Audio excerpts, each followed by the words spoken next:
Hello दोस्तों, नमस्कार। दोस्तों, आखिर वो दिन आ ही गया जिसका हम सबको बहुत ही बेसब्री से इंतजार था। जो हमने एग्जाम देकर आया था और 1 हफ्ते से लगभग इंतजार हम लोग कर रहे थे। यूपी पीसीएस प्रीलिम्स 2025 का फाइनली आंसर की आ गया है। आंसर की आने से दोस्तों 90 से 95% इस बात का क्लियर हो जाता है कि आखिर कौन से स्टूडेंट्स प्रीलिम्स क्वालिफाइड किए कर जाएंगे और वो मेंस देंगे, और कौन से ऐसे बहुत स्टूडेंट हैं जो नहीं क्वालिफाइड करने की स्थिति में हैं। इस बात को 90% के आसपास क्लियर हो जाती है। और दोस्तों, जो 10% है वो बॉर्डर लाइन वालों के लिए होता है।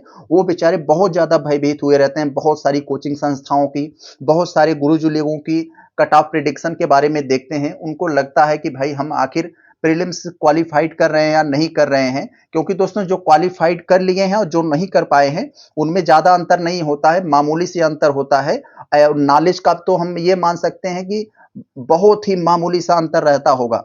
सबसे मेन बात बताने जा रहे हैं कि प्रीलिम्स 2025 का कट ऑफ कैसे निर्धारित होगा, कितना जाएगा इसका कट ऑफ। इस बात को दोस्तों हम बहुत ही प्रामाणिक तरीके से बताएंगे। हवा हवाई बिल्कुल नहीं बात करेंगे, क्योंकि दोस्तों एग्जाम हमने दिया था। एग्जाम हॉल में मैं भी बैठा हूं, मेरा सुल्तानपुर में सेंटर था, मैं भी देकर आया हूं।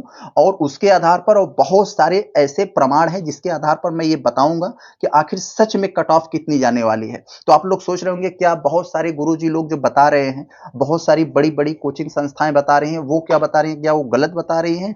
तो मैं नहीं कह रहा हूं गलत बता रहे हैं, उनका अपना लेबल होगा, उनका अपना प्रेडिक्शन होगा। लेकिन हम उनके आधार पर बात नहीं करेंगे, क्योंकि दोस्तों आरओ एआरओ का जब एग्जाम हुआ था तो बहुत सारी कोचिंग संस्थाएं, बहुत सारे गुरुजी लोगों ने कट ऑफ का प्रेडिक्शन किया था।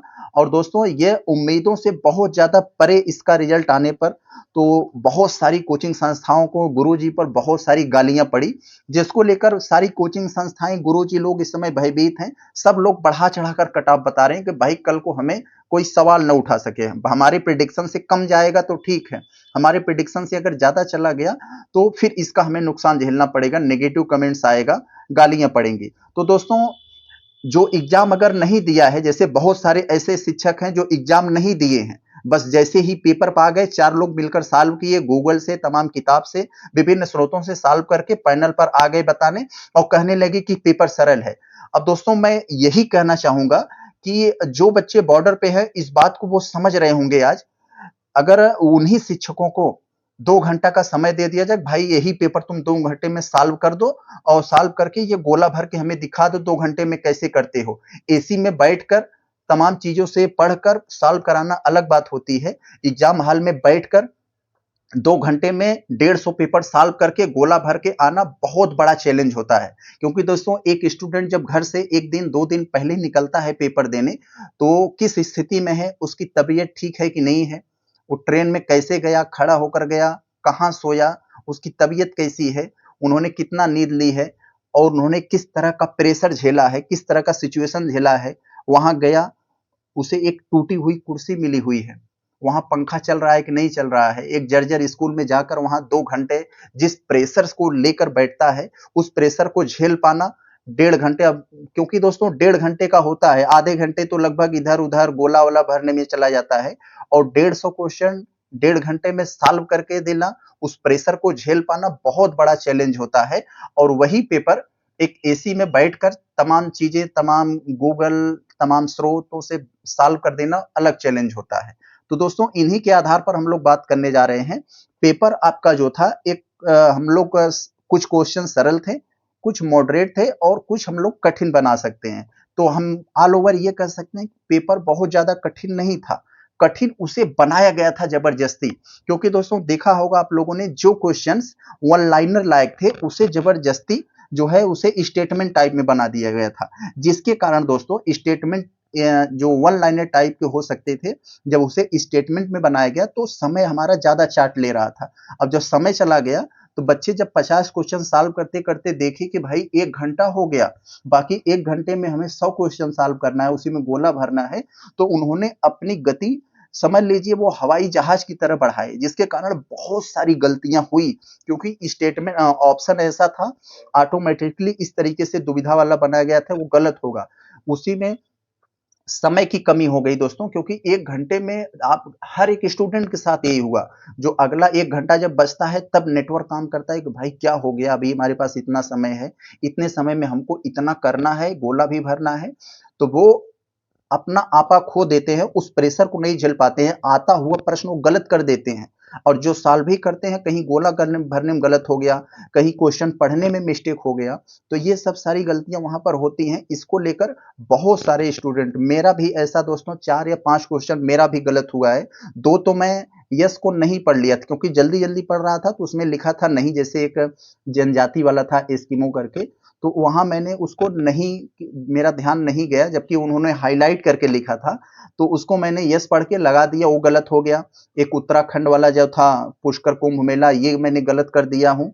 और एक और मैंने गलत किया है दोस्तों, ऐसे 4 क्वेश्चन मेरे 3 गलत हुए हैं, और एक जो मकबरा वाला था दोस्तों, वो हमने गोला गलती से भर दिया है। तो ऐसे ऐसे मेरा ही नहीं, बहुत सारे स्टूडेंट का ऐसी गलतियां हुई हैं। जो क्वेश्चन आसानी से सॉल्व किया जाता था वहां गलती हो गई, और जो क्वेश्चन आता था उसको जो है किसी न किसी तरीके से वो ऑप्शन में कंफ्यूजन की वजह से या अन्य तरीके से वो इस तरह का कर दिया गया। अब दोस्तों यही बात आती है कि ये सब सिचुएशन किसी एक के साथ नहीं हुआ है, लगभग हर स्टूडेंट के साथ हुआ है, जो सीनियर हैं, जो नहीं है। और इस तरीके से ऑप्शन बनाया गया था, क्वेश्चन तो ज्यादा कठिन नहीं थे, लेकिन उसके ऑप्शन को इस ट्रिकी तरीके से बनाया गया था कि आप गलती करने के चांस ज्यादा हो जाते हैं, आप आते हुए प्रश्न को ज्यादा मतलब गलत करने का चांस ज्यादा हो जाएगा। तो दोस्तों इन्हीं के आधार पर अब जो बताया जा रहा है, क्योंकि दोस्तों जब एग्जाम देकर बच्चे निकले तो उनको लगा कि हम 100 पार हैं, किसी के मुंह से 100 के नीचे बातें नहीं हो रही थी। जब वो धीरे धीरे घर की तरफ रवाना हुए, बस उसमें थोड़ा बहुत मिलाए, 2-4 क्वेश्चन उनको मिला, तो वो अनुमान ये लगाने लगे भाई हम 90 पर हैं। लेकिन फिर जब थोड़े समय में जब घर आए, फिर इधर उधर मिलाए, तो पता लगा हम 85 पर हैं।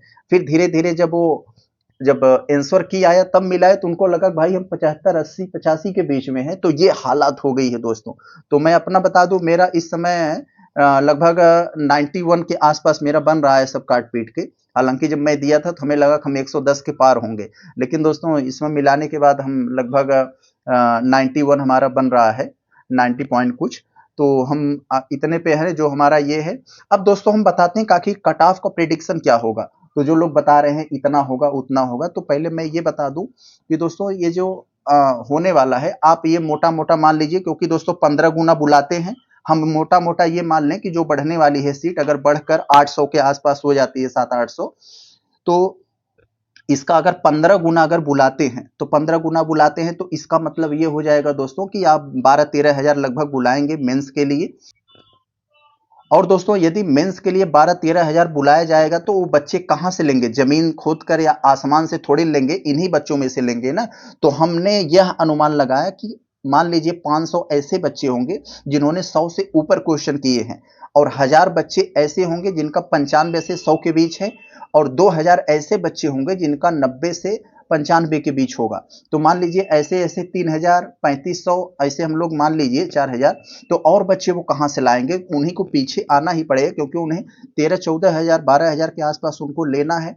तो वो इस समय क्या करेंगे, तो ये मोटा मोटा ये अनुमान लगाया जा रहा है कि, और मान लीजिए हम लोग 4000 ऐसे बच्चे होंगे जिनका 85 से 90 के बीच में होगा, और फिर ऐसे बच्चे उन्होंने 3-4 हजार ऐसे बच्चों को भी लेना पड़ेगा, क्योंकि कोटा उन्हें पूरा करना है 12-13 हजार।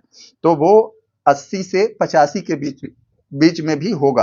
तो दोस्तों यहाँ जो, क्योंकि मैं ये जो बता रहा हूं दोस्तों, आप हो सकता है उम्मीद करें हमारे ऊपर, क्योंकि हमारा बहुत बड़ा नाम नहीं है, तो आप लोगों को क्या फील आ रहा होगा क्या नहीं। तो लेकिन आप लोग देख लीजिएगा कि 80 से 85 और 80 और कह सकते हैं 80 और 90 के बीच, इन्हीं के बीच कट ऑफ रहेगा। और ज्यादातर हम दोस्तों यही कहेंगे कि अगर आपका 80 से ऊपर है तो आप लोग मेंस की तैयारी जरूर करें, क्योंकि दोस्तों मेंस की तैयारी करने से यदि मान लीजिए 1-2 नंबर से आपका रह भी जाता है, तो अगली बार जब एग्जाम होगा तो आप देख लेना पहली पंक्ति में आप खड़े होंगे।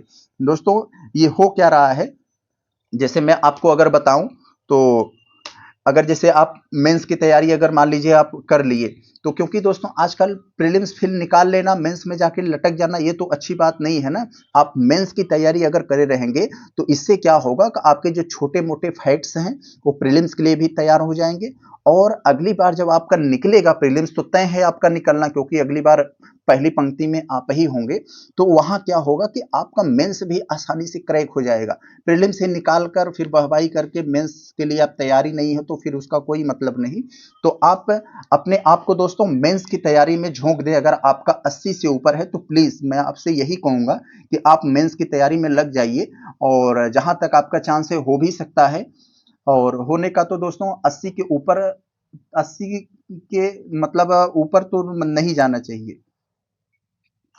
तो दोस्तों हम यही कहेंगे कि कट ऑफ जो है आप 80 के आसपास रहेगा। 80 मान लीजिए, हम एक 80 मोटा मोटा 80 और 85 बता दिए, कट ऑफ आपका 80 और 85 के बीच में रहना चाहिए। तो दोस्तों आपसे यही उम्मीद है कि आप हमारी बात को समझ पाए होंगे कि हमने जो बताया कि कट ऑफ आपका 80 से 85 के बीच में हो सकता है। यदि आपका 80 से ऊपर है तो आप मेंस की तैयारी में खुद को झोंक दें। अगर मान लीजिए नहीं भी हो पाता है तो उसका आपको भरपूर लाभ मिलेगा, आप नुकसान में नहीं रहेंगे। दोस्तों यही कहना चाहेंगे। चलते हैं, फिर मिलते हैं।